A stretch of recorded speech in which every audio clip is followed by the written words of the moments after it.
Graça e paz. Quero agradecer a Deus neste momento por estar aqui, falando mais uma vez a sua palavra, trazendo conhecimento para as pessoas que realmente buscam e saciam a sua sede no Evangelho e na palavra de Deus. Isso é muito importante para nós, pelos dias que estamos vivendo. Eu quero trazer hoje para vocês uma mensagem que está no meu coração desde segunda-feira e eu quero trazer essa mensagem hoje. Ela se intitula Casa Vazia. Ela vem bem a calhar hoje, pelo que todos nós estamos vivendo. Hoje nós temos tanta gente cheia do que fazer, cheias de compromisso, mas tão vazias por dentro. Se você não está com sua Bíblia, pegue-a. Eu gosto que as pessoas me acompanhem para que veja o que eu estou lendo. A palavra de Deus, ela é repleta, ela nos completa. E o que eu vou ler aqui neste momento não foi dito por outra pessoa que não fosse Jesus Cristo. Foi Jesus falando e transcrito pelo apóstolo Mateus, no capítulo 12, versículo 43 e 45. Abra sua Bíblia, acompanhe, leia comigo. A palavra nos diz da seguinte maneira: E quando o espírito imundo tem saído do homem, anda por lugares áridos, buscando repouso, e não encontra. Então diz: Voltarei para minha casa, de onde saí. E voltando acha-a desocupada, varrida e adornada. Então vai e leva consigo outros 7 espíritos piores do que ele, entrando, habitam ali. E são os últimos atos deste homem piores do que os primeiros. Assim acontecerá também com essa geração má. Amados, notamos a entonação do versículo. Primeiro, Jesus, ele fala que nós já estamos, quando no mundo, habitado por um espírito imundo. Então, quando a Bíblia fala que, saindo esse espírito, ele encontra ali a casa. Quando ele retorna, ele encontra a casa vazia, adornada e limpa. O que quer dizer com isso? Nós temos duas palavras hoje que, se você for analisar, ela tem exatamente o mesmo contexto. E quando a gente fala a respeito dessas duas palavras, nós já entendemos que essas duas palavras, ela está no contexto cristão, mas não. Essas duas palavras, que daqui a pouco falarei quais são, elas estão exatamente no contexto geral da nossa vida. Ela está no contexto geral, tá certo? Quais são essas duas palavras? Primeiro é converter e segundo, desviar-se. Quando a gente fala converter, qualquer pessoa já imagina a igreja evangélica, já imagina você convertendo. Na verdade, não é isso. Quando você fala desviar-se, também já imagina exatamente você saindo da igreja evangélica, um desviado. E não. A palavra no seu contexto, se a gente buscar no Aurélio, buscar no dicionário, nós vamos entender que converter-se significa convergir, sair de uma direção, mudar de direção. Eu estou indo neste momento para o Rio de Janeiro, mas eu não quero mais ir para o Rio de Janeiro, eu quero ir para São Paulo. Eu faço uma conversão. E então, eu estarei mudando de direção. Quando a gente fala de desviar-se, ela tem o mesmo sentido. Apesar de a gente entender ela diferente, mas ela tem o mesmo sentido. Desviar-se é quando você está indo em um sentido e desvia-se desse sentido. Porém, ela já não tem mais o significado de conversão. Porque converter, você muda de direção. E desviar-se, você não muda de direção. Você desvia. Talvez eu estou indo agora para São Paulo, tem ali na frente um acidente, eu desvio, mas continuo indo para São Paulo. Tá certo?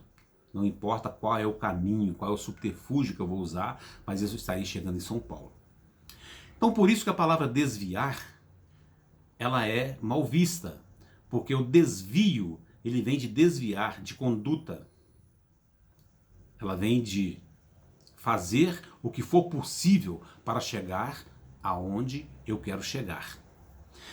Então, quando eu me converto, eu mudo de direção. Eu posso me converter do cristianismo para o catolicismo, ou vice-versa. Eu posso me converter do catolicismo para o cristianismo, para o espiritismo, para o umbandismo e assim por diante. Então, a conversão significa mudar a direção, mudar de pensamento. E converter-se, não. Tá certo? Então, quando eu estou desviando, eu não meço esforços para chegar aonde eu quero. E aí é o quê? Desvio de conduta. Por isso que a palavra desviado, ela tem uma má interpretação, má não, né? Ela só é interpretada ao pé da letra como uma coisa ruim. E converter-se, não. Deu para entender? Então, o que acontece? No momento em que Jesus, ele fala que nós, deixando o nosso coração vazio, a nossa vida vazia, nós estamos o quê? Dispensando a obra que o Espírito Santo fez na nossa vida. E no partir do momento em que o nosso coração está vazio, antes ele foi habitado, ele estava sujo. O Espírito Santo entrou, lavou, adornou, mas ele não fez morada. É interessante. Tem pessoas que falam línguas nas igrejas, tem pessoas que profetizam nas igrejas, tem pessoas que oram nas igrejas, mas no mundo, essas pessoas falam mal do amigo, falam mal da vizinha, falam mal da empregada, falam mal do patrão, tá certo? Por quê? Em algum momento ela é visitada pelo Espírito, mas o Espírito não faz morada nessa pessoa. E naquele momento que ele não faz morada, a Bíblia diz que Satanás volta, entra e faz morada. Esse é o grande problema. Esse é o grande problema. Porque Deus é educado. Se nós pegarmos aí Apocalipse, capítulo 3, ele fala o seguinte: eis que há que bato a porta, se você abrir, eu entrarei e cearei contigo. Então ele bate. Se você abrir, ele entra. Deus é educado. Ele não vai entrar na sua vida sem a sua permissão. Quanto ao diabo, não. O diabo, se você abrir uma frestinha, meu amigo, é o suficiente para ele entrar. Então, quem que é esse coração? Nada mais é do que um vaso. Se nós pegarmos aqui, eu quero ler mais um versículo, aqui agora para a gente poder entender direitinho, tá certo? Esse versículo, ele está lá em 2 Coríntios, capítulo 4, versículo 7, ele fala o seguinte: mas temos esse tesouro em vaso de barro, para mostrar que o poder que tudo excede provém de Deus, e não de nós. Tá vendo? Então, tudo provém de Deus, e não de nós. Eu não faço nada. Então, a partir do momento em que o vaso se torna vazio, eu quero que parafrasear a respeito disso.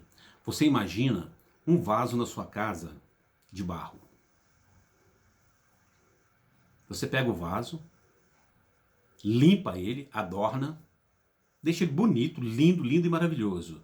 E deixa ele num canto da sua casa, num canto do jardim, em um canto qualquer. O vaso está limpo e bonito. Daqui a pouco, quando você voltar lá no jardim, passado o seu tempo, você vai notar que você vai encontrar todo tipo de animal peçonhento habitando aquele vaso. Aquele vaso já começa a dar bolores, já começa a dar mofo, porque ele estava vazio. Não tinha ninguém ocupando. E os animais peçonhentos entram.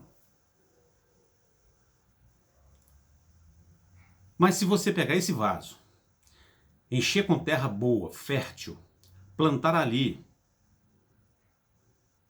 frutas, flores, cuidar desse vaso, o que vai acontecer? Ele vai expulsar dali os animais peçonhentos. Todo dia você vai estar regando, limpando, varrendo.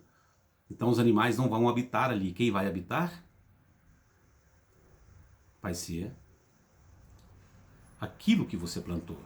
Flor, talvez um bonsai, alguma coisa que você fez, você plantou, ele vai te dar frutos. Todo vaso cheio, cuidado, ele dá bons frutos. Não há nada mais lindo, mais bonito, do que você pegar uma planta como essa que está aqui atrás, regar e ver que o vaso está cheio e está te dando frutos. Mas se você deixar, o que vai acontecer? Essa planta vai secar, morrer e daqui a pouco será o quê? Esconderijo para animais peçonhentos. E aí você vai lá pegar nesse vaso, um escorpião vai morder sua mão, vai picar sua mão, uma aranha vai picar sua mão.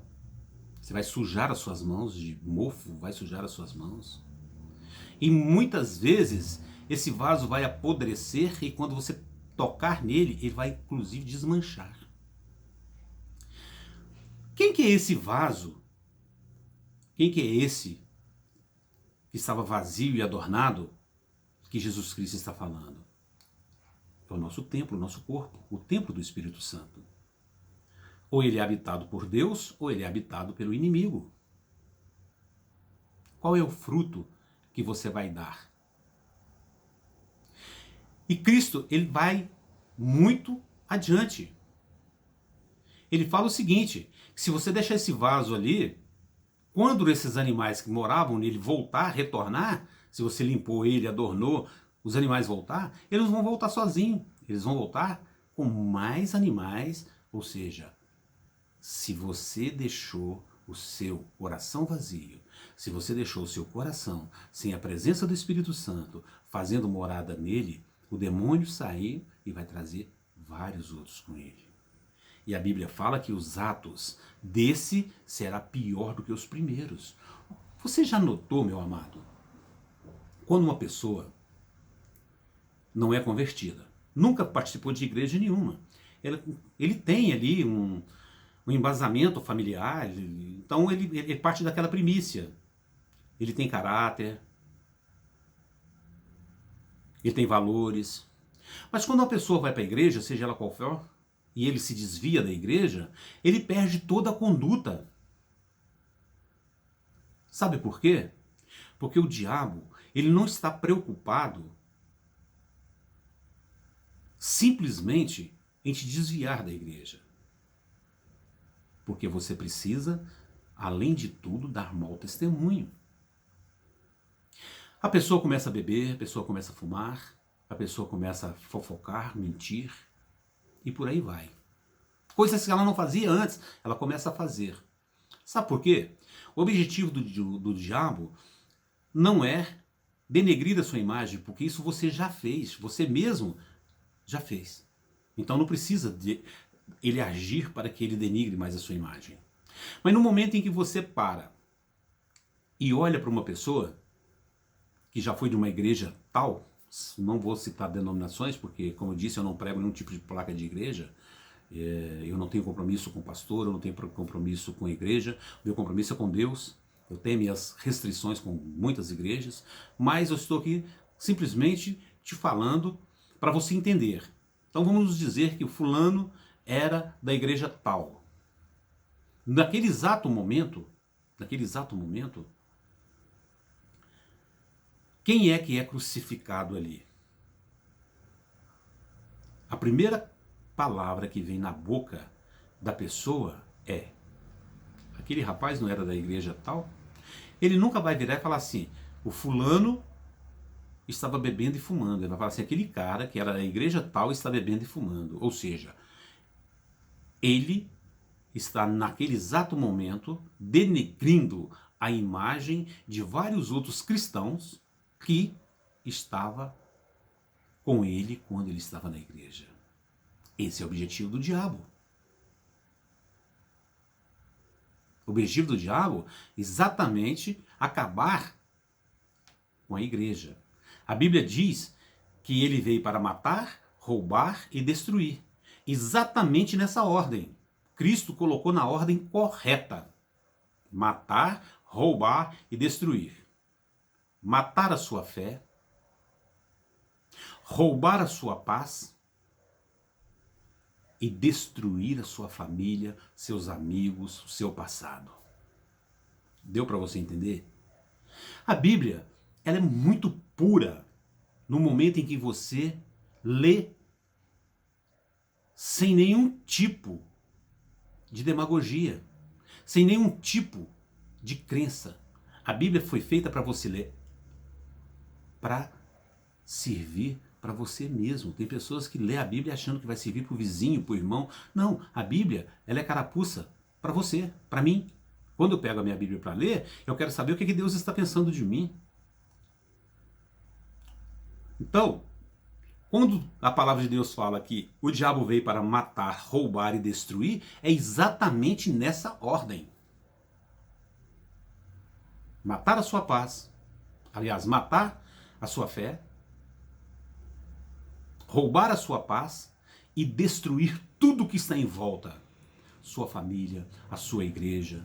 Existem pessoas hoje que são desviados da palavra de Deus e não volta de vergonha, porque foi destruído tudo que ele havia construído de bom. E hoje ele se envergonha dele mesmo e não volta mais para a igreja, porque ele tem vergonha.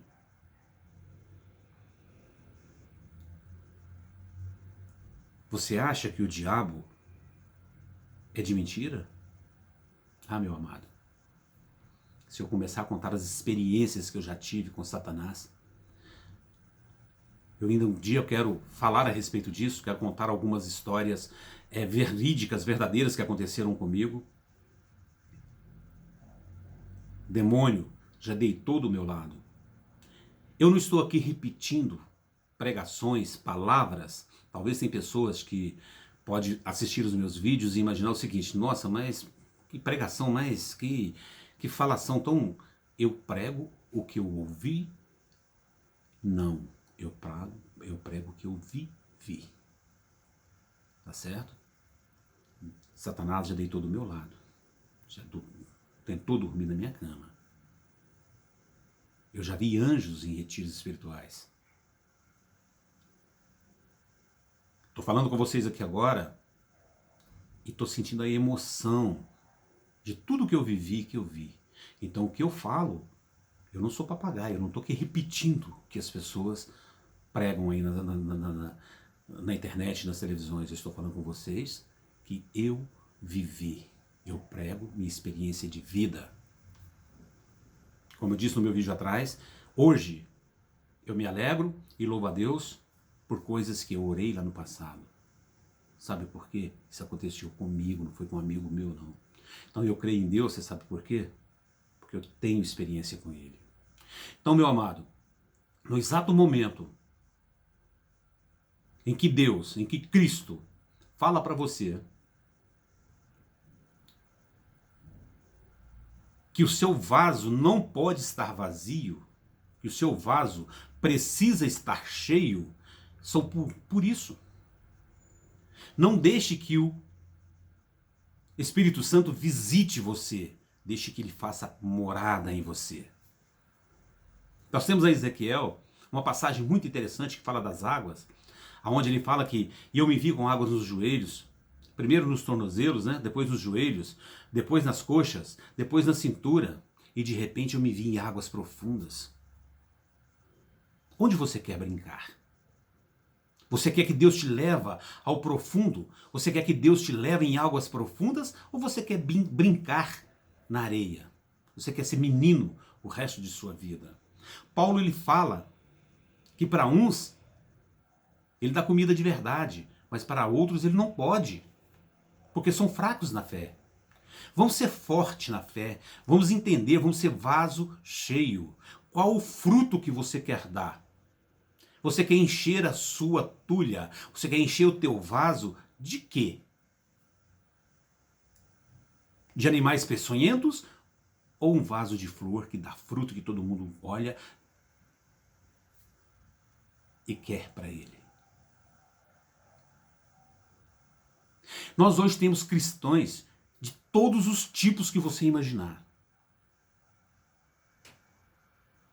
Nós temos cristãos hoje assim, você pode escolher, fala assim, eu quero ser cristão assim, cristão assado.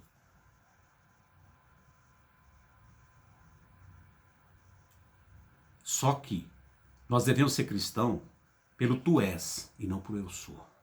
Se um dia a pessoa olhar para você e falar para você assim, você é cristão, né? Aí você chegou no auge do cristianismo.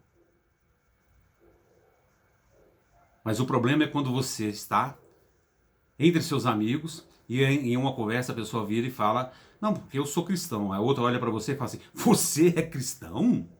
Como assim?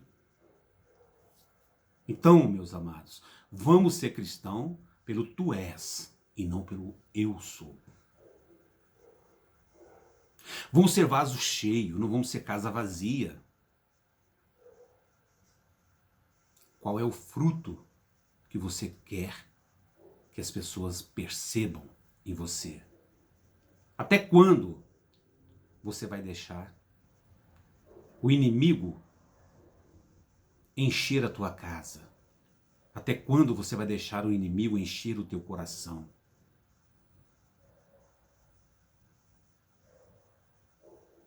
Mas como? Como eu vou fazer isso? Meus amados, nós temos um livro que, na minha visão, é a constituição máxima do cristão, que se chama Bíblia Sagrada. Nós perdemos tempo com a internet, nós perdemos tempo com o WhatsApp, nós perdemos tempo com o Facebook, nós perdemos tempo com o Instagram, nós perdemos tempo assistindo novelas, que é uma pornografia. Nesse exato momento agora, eu poderia estar ali assistindo novela, assistindo as coisas que realmente o mundo me oferece. Eu estou aqui pregando, tentando levar as pessoas ao conhecimento.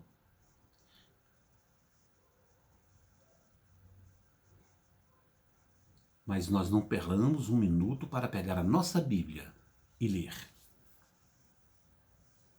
O que eu acho interessante é que até um dia desse, as pessoas estavam aí pulando o carnaval, gritando, arrastando, né? Uma pessoa como se fosse Jesus vestido de demônio na avenida, um garfo, né? Como se estivesse furando Jesus Cristo. Foi só dar uma gripe, foi só dar um coronavírus, que todo mundo começou a clamar o nome de Deus. Eu vi favelas, eu vi bairro de luxo, eu vi bairro de classe média, orando, cantando hinos. Eu comparo essas pessoas como os atletas de verão. O atleta de verão, ele fica o ano inteiro comendo. Aí janeiro, aí ele chega em outubro, novembro, dezembro, ele quer emagrecer, porque janeiro ele está de férias e precisa ir para a praia e tem que ir com o corpo bonito. Está cheio de cristão. Por isso que eu disse que tem cristão, vários tipos de cristãos que existem por aí. Então eu te pergunto, qual tipo de cristão você quer? Você quer ser aquele de vaso vazio, visitado pelo Espírito, ou você quer aquele de vaso cheio, morada do Espírito? Eu sei que é difícil. Gente, eu sei que é difícil, não é fácil. Tem coisas aí que talvez eu poderia estar fazendo neste momento que me daria algum tipo de prazer. Mas o meu prazer está na palavra de Deus, em ler, ouvir, falar, ensinar. Então o título dessa mensagem de hoje, Casa Vazia, é o que nós estamos vivendo hoje, no mundo inteiro. São pessoas cheias de afazeres, porém vazios por dentro. São pessoas cheias do que fazer, porém não existe conteúdo ali dentro. São como os vasos. Você pode pegar um vaso, limpar e adornar. E todo dia você vai lá e limpa e adorna. Ele está vazio, está cheio de ar. Ele não serve para nada. A única coisa que ele vai servir é de decoração para sua casa. Mais nada.